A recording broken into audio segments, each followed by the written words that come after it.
Um, I was looking for a guest who could talk about her experiences, particularly with the youth of the world and, the youth of Africa.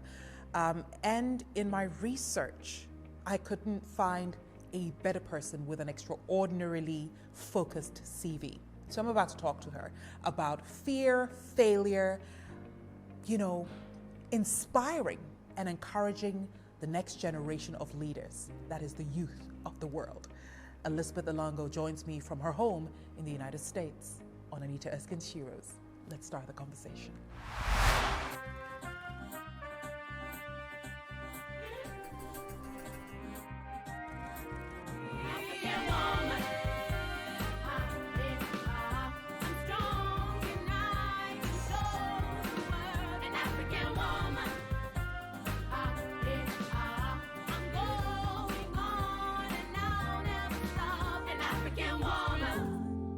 Elizabeth, you're welcome, you're welcome, you're welcome. You know what, Elizabeth? A lot of the time, people want to focus on women and their successes. But even though I do respect and celebrate your successes, in there, I feel like the real story is what you've had to overcome, those very sticky situations. Now, is there and has there been any situation where you said, wait, hang on a second, Elizabeth, I've got to change the way I do this or the way I think about this? Gosh, that's a great question. I've never been asked that. Though I think for me, a turning point was the realization that I was seen as a leader, which happened before I even, somebody had to point it out to me. It was years ago when I was working at Heifer, and my boss came to me. My boss had left suddenly, and his boss came to me and appointed me to his position. At the time I was working for the Africa program, there were probably about 300 people, staff in that program. We had veterinarians and animal scientists, people who were far more experienced than me, and who in the line of succession were more obviously, at least on the surface, more obviously sort of successors to that position. And I was astonished that I had been selected for it. I was one of the youngest people in the department, one of the least experienced, definitely didn't have the technical skills for the kind of work that we did. So in no way would it ever have crossed my mind that would be a position that would be offered to me. And I remember, first of all, saying to him, I'm only going to accept this position if you allow me to lean heavily on you, because I felt very lost, imposter syndrome and all that. But also asking him why it was that he chose me. And he looked at me as if I had horns in my head and said, well, you're a leader. You're a very natural leader. And in my mind, it was a very obvious choice. There was almost no option, right?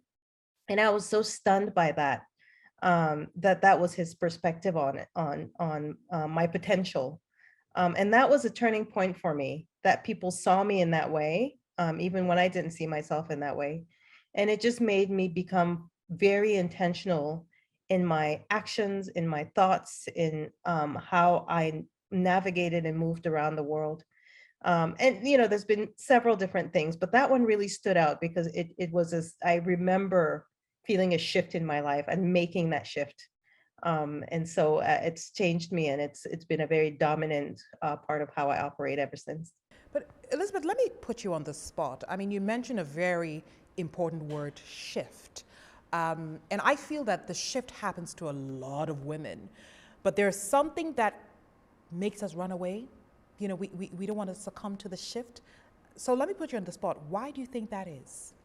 Oh, I think we do because it's frightening. It's terrifying. The shift is, the as they say, right on easy is the head that wears the crown. That shift and the enormous responsibility that it brings optically as well as substantially is a very, very frightening thing. I remember years ago being at a conference in which this woman was speaking. I don't remember her last name, and I think her first name was Donna. She was the press secretary in the Clinton administration. And she was talking about the difference between boys and girls. And I've seen this now, having worked with young people for several years, and how women versus men look at the world and look at opportunity, right? And she talked about the fact that women, when they see an opportunity, a job or whatever, and an opportunity calls for you to have A, B, C, D qualifications, they'll often say, well, I'm great at A, I'm really good at B, I'm pretty decent at C, but I know nothing about D. Oh God, I could never do this job, right? Or I could, her more specific example she was using was being an astronaut. She goes, I'm never going to be an astronaut. Not. Whereas a man will look at it and go, why, I know a little bit of A, I know nothing about B and C, and I've never even heard of D, but damn it, I'm going to be an astronaut. And there's something that happens to us in our formative years. I think the research that has been done about when the shift happens for boys versus girls, and certainly into man and womanhood, is very young. It's middle school, and we get conditioned to believe things about ourselves that are not true. And we get taught what we're incapable of versus what we're capable of, and we carry that into adulthood. We carry it into our personal lives. We carry it into the workplace, and we carry it into leadership positions. And it's very unfortunate because the world has such a hunger, such a thirst for women's leadership, and such a need for it. Our perspectives on things are so significantly unique and so necessary. And it's a shame when we don't bring them to bear. So that's part of what I have tried to do in living purposefully and leading purposefully, is in letting women know that, you are enough as you are. And you don't have to have everything or know everything to lead. All of the things that you need and all of your life experiences have prepared you for every moment that presents itself for you. And all we have to do is rise up to it. And it's scary, but we have to overcome that fear. You've said it. You've said it. Fear. And for me, I put fear, failure. I put it all into one basket. But Elizabeth, when you are looking back at your life and how you've kind of like navigated, have you been in the situation where you're faced with fear or you're failing, but you can see light, you can see hope? There's something that tells you this moment is for a bigger reason. Have you encountered that sort of sentiment or feeling? It's changed your trajectory on how you navigate life. Have you ever encountered it? I'm sure I have. Nothing catastrophic comes to mind at the moment. But I'll go back to my childhood, and I was born and raised in Cameroon. I'm the fourth of five children. And as a child, I was just very, very timid, very fearful, just very scared. Nothing about my childhood and the little girl that I was would have been an indicator of the woman that I've become. And I don't know how it is that I became this person, but I think it's small daily practices. The shift is not often as dramatic as the example that I talked about earlier. Sometimes it's just a series of small shifts. I think that has also been part of what has happened for me, because I was very fearful, and even now there are things that scare me all the time. And it's just through daily practice that you realize, or you learn to overcome the thing that's in front of you. And just life is lived in sequences. You have to take the next step, and then the next one, and then the next one. You don't often get an opportunity to just take a great leap in a different direction. So fear is a practice, it's a muscle. And like every muscle, you have to, use it constantly, or you lose it. I think about also the things that haven't worked out in my life, the opportunities that were not for me, as I've learned now, but that at the time just seemed like such a failure. I remember specifically when I was leaving one of my first jobs at Hefra, which I've talked about, and going, I knew I wanted to go to Ghana. I knew I wanted to live in Ghana. It had been a dream of mine for a long, long time.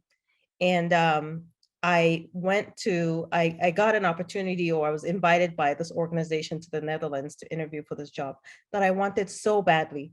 So I leave Little Rock, Arkansas, and I fly to Amsterdam, and I interview for the job. And, I think I wanted it so badly that I didn't bring my best self. I just was abysmal at the interview, said all the wrong things and did all the wrong things. And I remember just flying back. I'd only been there for 2 days, but I flew back, just sitting on the plane the whole across the Atlantic, just feeling miserable and thinking, I really blew it. And sure enough, I didn't get that job. But months later, after I got another job, the job as CEO for Junior Achievement, and I moved to Accra, and I was just so happy in that role. I met the gentleman who had been the other person competing for or applying for that job in Amsterdam with me. And he was so perfect for that role. Everything about him in his office in East Legon when we met was just so perfect for the role. And I remember being so thankful that I hadn't received it. So, experiences like that are also daily reminders or frequent reminders that what's meant for you will find a way. And what's not meant for you will pass you by. And you have to always look at failures as redirection. I come from a place of fear, of faith in everything that I do, faith, not fear. And, when I look back at my life and the things that I have been successful at, or the opportunities that have come my way and the ones that have passed me by, I have only gratitude that things have happened in the way that they are. So those are the things that sort of shape my actions. I have a friend who always says that there's enough sky for all the birds. And that's one of the mantras that I learned to live by. What's meant for you finds a way, and what's not meant for you will pass you by. And so, Elizabeth, with this extraordinary perspective on life, do you find yourself having to breathe that same amount of confidence into the young people you work with? Talking about how you see failure and even accepting that some situations just aren't yours and the ones that do belong to you will come to you. Especially when you look at these young people and their world is so much more complicated than ours has been. Do you find yourself in that situation, having to make them more confident? Oh, it's such an imperative for me. So much of what I have done in the last few years, and what I'm about and what I'm trying to accomplish and leave as a legacy, if you will, in this world is about young people and investing in young people. And so that's why I'm very open about my life. I learned very quickly when I started working with young people that if there are parts of yourself that you're concealing, or hiding or not talking about, they'll sense it. And if they sense that inauthenticity, you lose trust very quickly. And trust is a currency that you can't afford to lose with young people, because you're unlikely to gain it back. So that's why I'm very open about it. I feel a great sense of urgency in my teaching, mentoring, educating young people. That whole saying about young people and children being the future is so very real and so very dear to my heart. And I think that generational change, when we talk about really redirecting the course of the world, is with children, it's with young people. And so for me, that is one area where I'm uncompromising, is in sharing my life story with kids and just being very, very open with them, because they're sponges and they absorb everything. And I think we have such a responsibility, such an imperative to pour the best of ourselves into them and then set them free to go lead the world. So then, Elizabeth, listen, I want to talk about, the youth of the world. And you better than anyone to describe and explain to me, what are they thinking? The world around them is changing. And of course, post-COVID, no amount of words can really explain what we're facing from socioeconomic changes, conversations about diversity, all of that.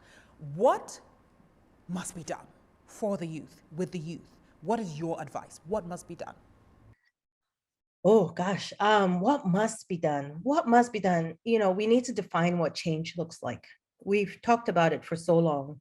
And I don't think that we listen to young people as much as we should. You and I come from a culture in which, young people are not often the voice that is heard. We defer so much to the wisdom of age, that we're so dismissive of the voices of young people, but the future belongs to them. And I think we need to listen to them more. So many of the crises that our continent is facing, and certainly that the world is facing, are challenges that young people are going to have to solve. The climate crisis, hunger and social inequity, all of these things are the reserve, are the responsibility of all of us, but the consequences of our decisions are going to be lived by generations well beyond us. So I think those are voices that's what must be changed. And how we go about changing that is I think there's so much work to be done around empowerment, giving voices, choices, and opportunities to young people to lead, to be change makers, to be change agents. They're so ready for it. That was one thing that I learned over the last few years of working with young people, is they're ready for it. They have ideas that are, more groundbreaking and more change making than anything that we can come up with. They see possibility, they're objective. They I think they have more knowledge than we ever had, right? Social media is such a game changer. I mean, people talk about social media as this great evil, and it can be, but I also think it can be a tremendous force for good. And it's been an equalizer in many ways of opportunity, of visibility, of possibility for young people. You know, the fact that a kid in a village in Malawi, to maybe refer to the story of William Kwampakamba, who, you know, was creating alternative energy in a way that, you know, was just groundbreaking for his community. And there's so many stories like that that get brought to life, that get global attention, that you know, can make change within industries and across the world. So I think there's things like that that young people are using in a way that we never could have imagined. I often say that the difference in generations and the way that we see the world is like the difference between a rotary phone and a smartphone, right? They're just, yes, they're both phones, but the two things are not the same. And so I really defer to the wisdom and to the intellect of young people. And I really hope that the world pays more and more attention to what they bring to the table. Future belongs to the youth. We'll be right back after this. Why Anita Erskine Network? Because I think that home is truly where the heart is. You know, home is where you have the utmost confidence and comfort in talking about who you truly are. And sometimes home is also the place where you lay a table for others to sit, to eat, to share. And that's what this network is all about. First of all, if you look at the design, right in there is this, the Adinkra symbols. Because Africa is important to me no matter where I go, no matter which space I find myself in. Africa is at the core of everything that I do. And then you can check out the cities and the beautiful skylines I've placed right on the logo. It means that no matter what we do, it's important to plug into what the world is turning out into.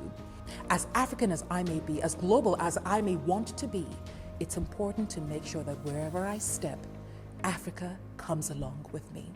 Anita Erskine Network is for anyone and everyone who is interested in talking a talk that will lead to tomorrow's action.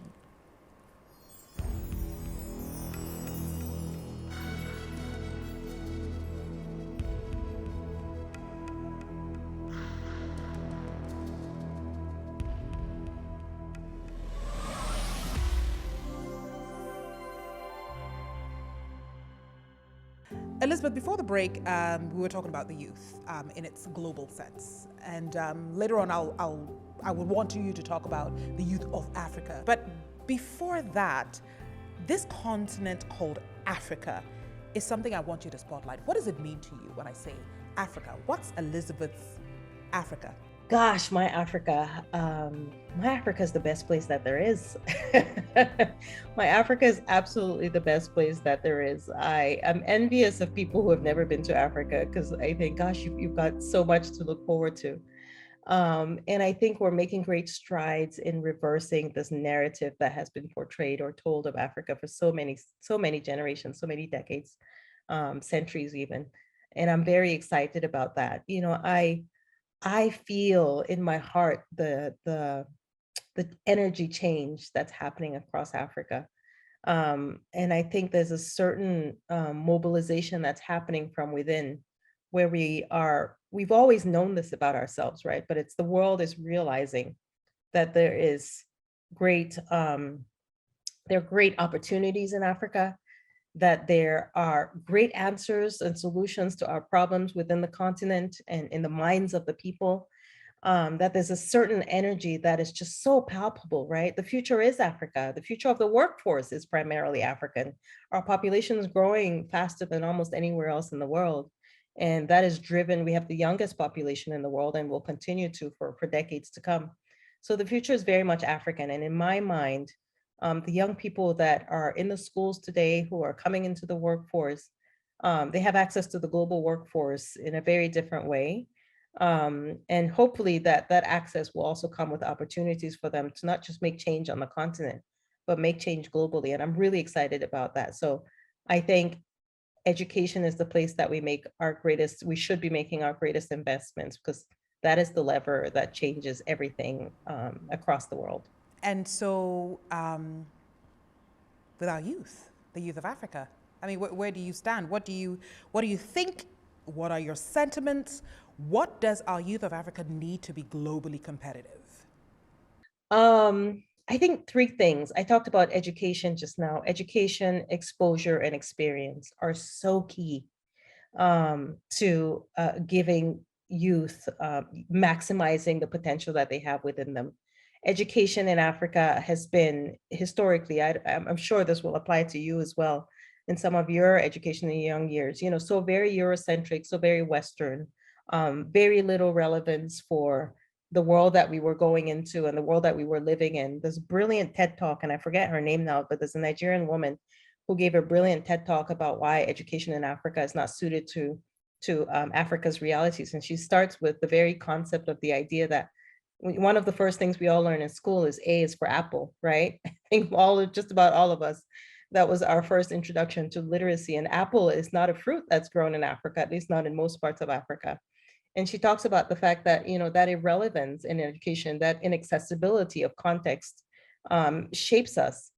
And I think that that's very true. So I think that's the starting point for us is education, really creating an education that is more responsive to the world that children are going into, that young people are going to, rather than, a world that's past or passing. And then experience and exposure. I talked about social media and the fact that it provides exposure that is so critical. When we were younger, when I was younger, whatever I was told, whatever I was reading in the books, Shakespeare, or, Pride and Prejudice, or whatever we were reading at the time was the world that I grew to believe.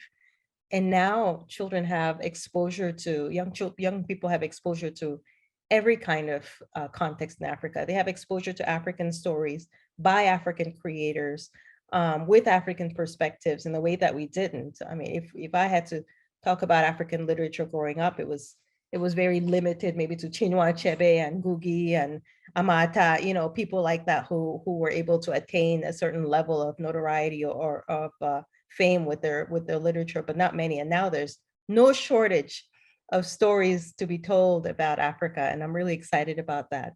And then experience. Experiences are so key. We become what we learn, right? Or what we know is possible. So I think those three things are just really, really important for us to provide to our young people. And then I also mentioned before, voices, choices, and opportunities. Having them not just show up or be at the table, but also be heard at the table, and giving them the opportunities to have options for their lives, and not just the things that their parents' generation, that were the options for their parents, but just whatever is out there, whatever the world needs. I think our young people need to be able to stand at the crossroad of where their ability and the world's greatest need converge. Elizabeth, I've always said those who work with the youth are so blessed because, I mean, you can always do the new funky things. They'll always teach you something new. But surely this is the lighter side of things. The deeper, most important side of things is what you have faced, the lessons that you've learned. What are some of those lessons, key life lessons? Oh, life lessons. The first one I would say is say yes. Say yes when opportunity presents itself, whether or not you're ready. We're never fully ready for opportunities when they come, but say yes, and then learn how to fly. You can grow your wings in flight, as I've learned many, many times in my life. I think again, going back to my earlier point about women and the things that we tell ourselves and how we take ourselves out of the equation, by all the many no's that we've been conditioned to hear, or that we've told ourselves about ourselves. But say yes, dare to say yes, and then figure it out. People do it very often. And so I try to say that to young people is, don't wait to be fully prepared. You can figure it out. You can make the path by walking, as we so often do in Africa. That's one life lesson. Other life lessons, one of the ones that my mother told me growing up was, don't be afraid to rely on the kindness of strangers.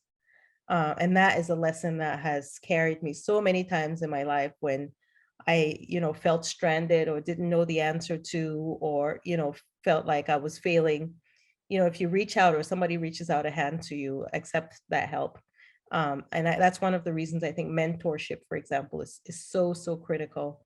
often mentors play the role of seeing the future from a vantage point that you can't, right? It's the difference between being on the second floor of a building and being on the seventh floor of a building. You just see farther from higher up, and that's part of the role that mentors play. So I encourage young people very often to find mentors and to have mentors. And I have mentors, and I almost always say yes to the request to be mentored by someone. So saying yes, finding a mentor, have your own vision for your life.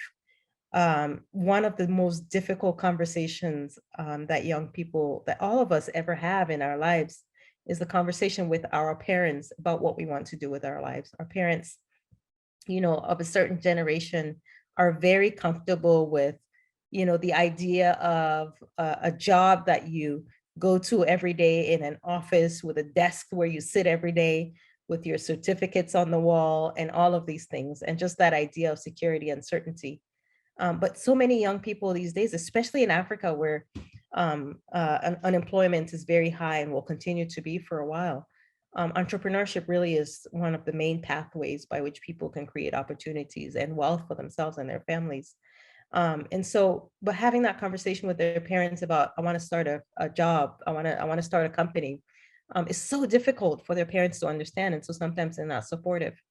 But opportunity looks very different to one's parents from a different generation than it looks to young people. But go into entrepreneurship, try and fail, and it's okay to fail. That's something that we don't hear very often in Africa, but it's very much okay to fail. And that's another life lesson, is that failure is not the end. It's, again, another redirection.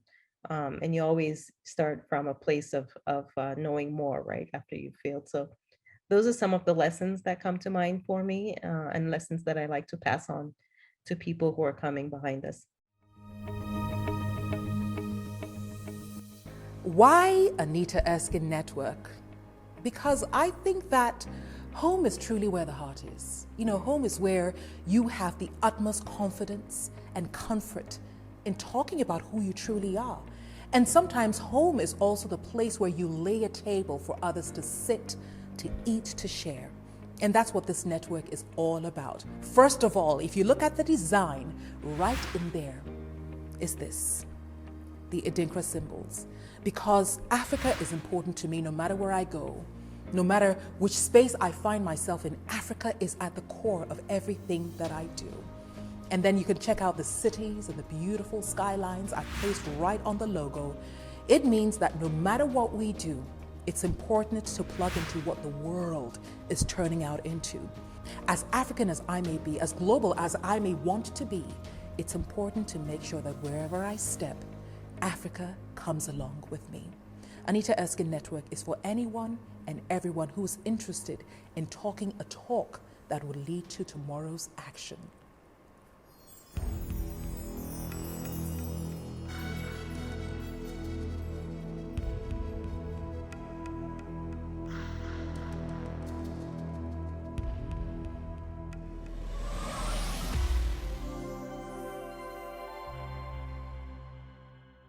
Oh, Elizabeth, thank you so much.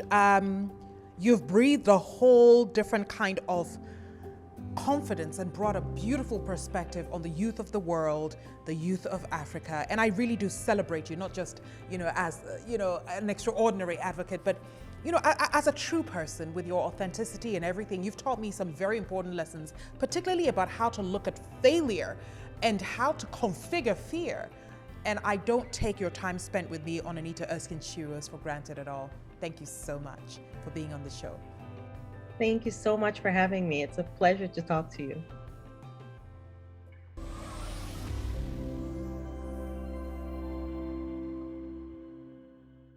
It's a boss lady thing.